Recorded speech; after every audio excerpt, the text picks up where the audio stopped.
What is up, guys? Welcome back to the channel. Today's reaction video is going to be the US President's $2,614 per minute transport system. Ever since I've been requested to do this, I've been keen to do it because I love these kind of videos, and two, I've had like a question in my head which I haven't been able to answer yet, which I'm hoping this video answers because I think I know the answer, but I'm not 100% sure. And that is that per minute when he's traveling? Like, is that when it starts, the time he's traveling, or is that just everyday minutes, like for every single day? Like, I've probably been talking for a minute in this intro. That's costing $2,614. I suspect it is that one. So the more I waffle, the more it's costing the president for travel when he could just be laying in his bed or watching. He could be watching this reaction. Yo, Biden, Trump, Obama, any ex-president, if you're watching this, share it on your Twitter. I seriously appreciate that. But you know what I mean? Like, I think it is per minute, but hopefully this answers my question. If you like this kind of content, smash that subscribe button, guys. I'd really appreciate it. Smash that like button as well. Like, the more you hit that like button, the more I see you want to see it, and the more I will do it. It's as simple as that. Because if you don't want to see it, I can watch these videos in my own time anyway. I'm going to watch them either way. But if you want to see the reaction, smash that like button. Let me know in the comments of any other videos you want me to react to as well. And let's check out the US President's $2,614 per minute transport system. Obviously, that's including limos and stuff like that. He's got Air Force One. He's got at least one plane. He may have a second. For some reason, Air Force Two rings a bell, but I may be making that up. Let's go. This is a Wendover Productions video made possible by Squarespace. Get your domain before it's gone with Squarespace. Moving the President of the United States from one location to another is a logistical nightmare that happens every single day. Oh, wow. The American president is one of the most powerful persons in the world, and there is no time when the president is more exposed than when they're in transport. Yep. 2 of the 4 successful assassinations of American presidents were when they were traveling. Garfield and Kennedy. For that reason, the Secret Service devotes an enormous amount of resources to ensuring the president gets from one place to another safely. The fact he's already said every day, it's got to be per normal minute, surely. Like, and again, that's ridiculous. This video's probably cost him, in the time I've made this video, it's probably cost him about $6 grand. Wow. The presidential motorcade is perhaps the most impressive method of transportation. It includes up to 40 or 50 vehicles and over 100 people. Let's take a look at some footage of a motorcade. This is the lead car, or in this case, motorcycle. As the name suggests, its job is to lead the motorcade, but it's not actually the first vehicle. What we don't see here is the route car, which would have come through about 5 minutes before the lead car. The route car is always followed by about 20 or 30 motorcycles, which play the essential role of clearing the route of cars. When driving on a highway, they'll speed ahead and close exits so that no cars can come on the highway, although they have to use a different technique in cities. When driving in DC, where other drivers are used to frequent motorcades, the motorcycles often drive in a V pattern, pushing cars to the side to clear the way for the motorcade. This leads to a disruption of only about 2 or 3 minutes. Outside of DC, drivers are less used to motorcades, so the motorcycles will typically completely block off the intersecting streets to create one continuous clear path for the president. Yeah, that must be unbelievable.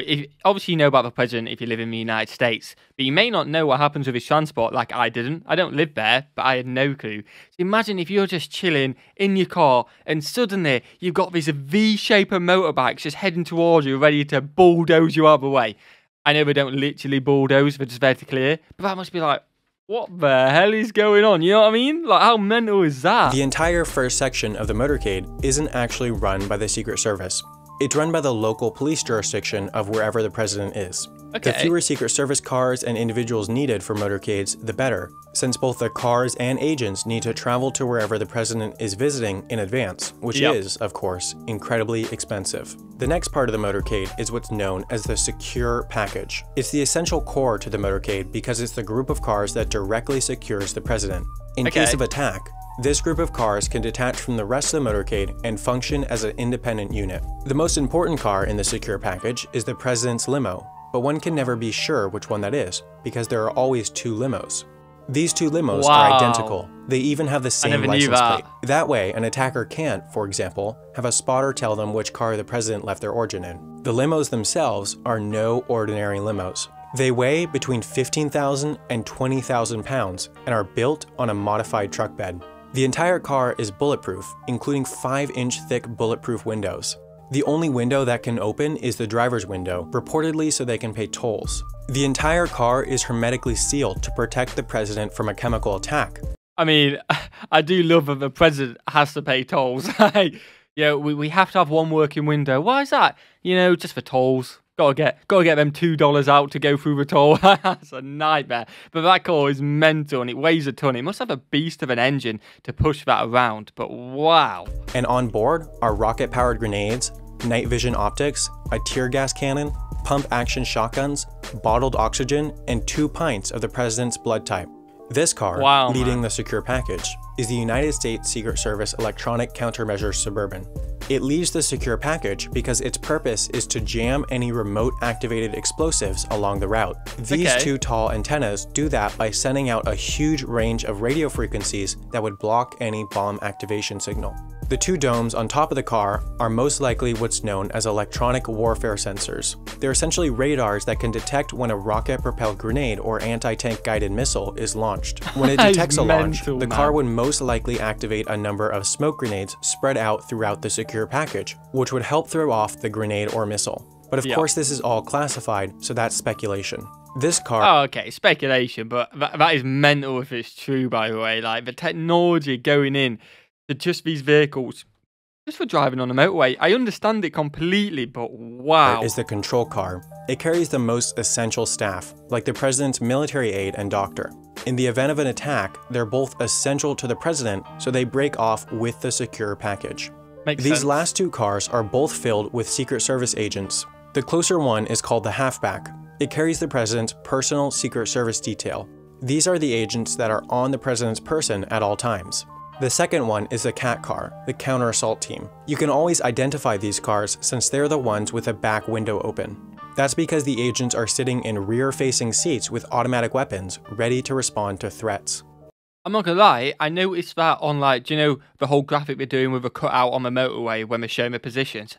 I just thought it was bad editing. I was like, that's weird. They've showed it open at the back. That must be really bad cutting out for it to look like that. But oh my god, look how weird that looks. I rate it. That's just so intimidating, man. Wow. While it's hard to see, you can just make out the counter-assault team in this car in black battle dress uniforms and the president's Secret Service detail in this car in coat and tie. In the event of an attack, the president's Secret Service detail is in charge of shielding and evacuating the president, while the counter-assault team would generally stay and repel the attack. These vans, following the secure package, are full of the press pool reporting on the president. This car is called the ID car, and the Secret Service agents inside are the ones that communicate with outside counter-surveillance teams that proactively identify any threat to the motorcade. This black truck is the Hazardous Materials Mitigation Unit. It has equipment and personnel who can identify and respond to chemical, nuclear, or biological attacks on the motorcade. Continuing on, you can see more press vans. These motorcycles are speeding by the side because, now that the motorcade has passed the exit that they were blocking off, they are going to the front of the motorcade to block off more exits. This car is called the Roadrunner. It has a number of antennae on the top to act as a mobile communication center. It connects the motorcade to the outside world through satellite and internet communication systems. Following this is a generic ambulance in case of injury to any person in the motorcade. How is this list still going on? This is honestly unbelievable. I was expecting something mad because when you're talking about that price, but this is next level. Like, oh my, I'm lost for words. I just did not expect the amount of technology to be in this, or the amount of personnel to be in this. It made sense of road blockings. I thought you'd have people blocking the road off, a clear straight view. You got a car from Secret Service. You got a very armoured car for the president, and that's it. But man, fair play. Like the police officers at the front of the motorcade, this ambulance just comes from the local fire department of wherever the president is. This last Secret Service car is the support car, which carries more Secret Service agents and the essential staff members. Lastly, these 3 police cars are there to make sure that, now that the exits are open again, no car speeds up and enters the motorcade from behind. It's important to note that this is just the standard motorcade configuration. It often changes based on the environment.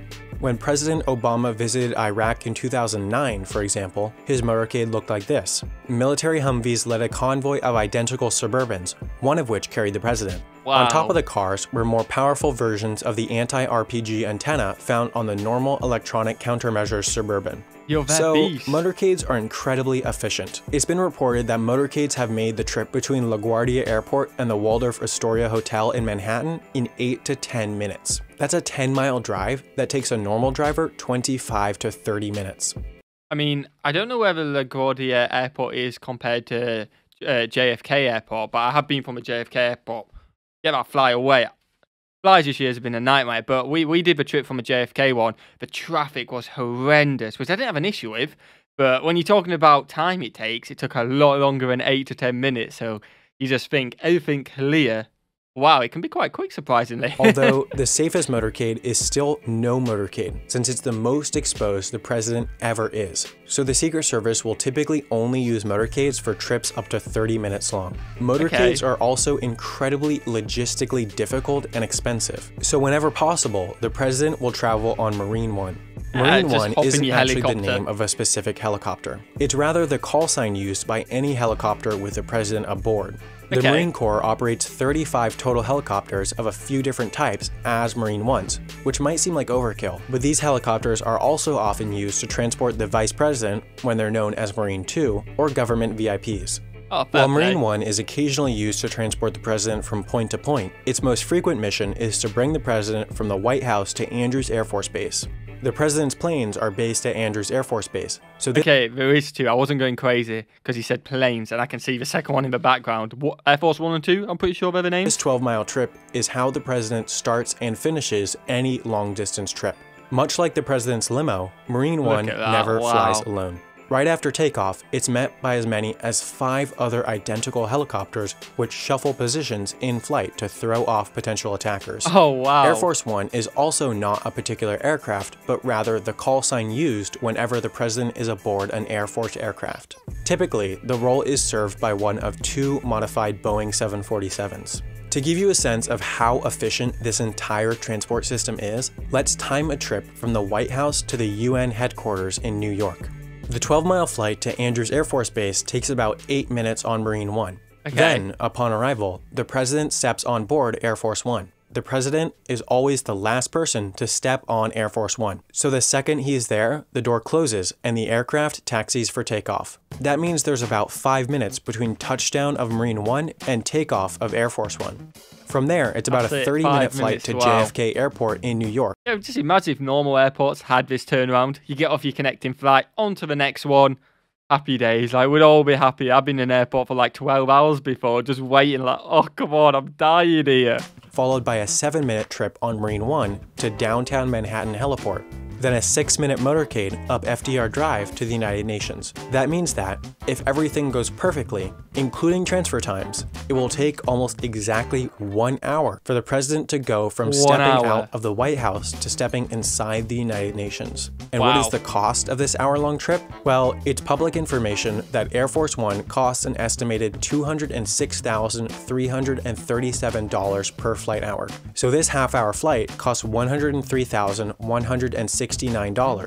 But of course we need to include Marine 1. Marine 1 by itself is actually fairly inexpensive to operate. Yeah, but there's another 4 of them, so it's not that expensive, but there's another 4 of them, so now it's 5 times expensive. Don't know its exact operating cost. One of the helicopters often used as Marine 1 is the Sikorsky UH-60 Blackhawk, which costs $2,199 per flight hour. But of course Marine 1 always flies in formation with up to 5 other helicopters. Per helicopter, a quarter hour of flight time costs $530 or $3,180 total. The motorcade's cost for the short trip is fairly minuscule. Yeah, and for the president that isn't a lot, but for an average Joe like me it's like, wow. We'll leave it out for simplicity. But the helicopters and cars need to get to New York, and this is done by loading them up on a C-5 Galaxy cargo plane, which costs $100,941 per flight hour, or $50,471 for the half-hour-long trip to New York. Altogether, that's $156,820 for the hour-long trip to New York, or $2,614 per minute. And keep in mind that the president needs to travel back too. Ultimately, okay, that per minute is just for that travelling. Man, and that's just one journey, which isn't that long. You know what I mean? Again, maybe it isn't as mad as per normal minute, but still, that is mental. Wow. transportation of the president costs the American taxpayer about $350 million per year, roughly 1/4 of the $1.4 billion yearly White House budget. This is certainly a steep price, but many would argue that it's a small price to pay to keep the most powerful person in the world safe. Let me know your opinion in the comments. That is the end of the video. If you want to check that ad out, the link will be in the description to this channel. I don't want to start anything controversial, because if I go politics and tax, it's definitely going to start some controversial in the comments. If you want to give me a yes or no, you think it's worth it or not, let me know. At the end of the day, I think everyone wants to protect the president. There's a lot of reasons to protect it, so fair play. But it's a ridiculous amount of money, and I'm not going to make the decision whether it's worth it or not. I'm just going to sit here and be mind blown and be impartial. I hope you guys have enjoyed this video. I really have. If you have, smash that like button. I would seriously appreciate it. Hit that subscribe button as well, you absolute legends. And I will see you guys in the next one. Peace.